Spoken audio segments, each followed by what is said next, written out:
তাহলে যার মধ্যে তৃষ্ণা পাবে তাকে কোথায় আসতে হবে? জলের কাছে আসতে হবে। আমার খিদা লাগছে, খাবার কথা খাবো আমি, আমাকে এই দোকানে যেতে হবে খাবারটা কিনতে। কি দোকানদার কি তোমার কাছে আসবে খাবার নিয়ে? আসবে না, না? তাহলে আমাকে দোকানের কাছে যেতে হবে, তবে আমার সেই ক্ষুধা মিটবে। সেইটা সত্য ভক্ষ। আর কাকে ডাকছে?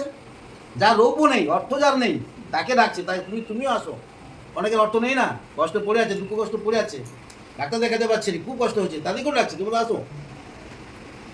আমার কাছে এলে সেই জলটা পাবে। তো আমরা তো ঘরে শুয়ে আছি, তৃষ্ণা লাগছে, দাদাকে বললাম ফোন করে কি আমার তৃষ্ণাটা মিটিয়ে দাও। আর পরমেশ্বর পিতা আগে করতো কাজ, জেরুসালেমে ডাকতো, এখন কি হচ্ছে? ফোনের দ্বারাই বাক্যে কত মহান কার্য পরমেশ্বর পিতা, ফোনের দ্বারা কার্য হয়ে যাচ্ছে, জলটা তাদের কাছে পৌঁছে যাচ্ছে, আর ভবনে আসতে হচ্ছে না।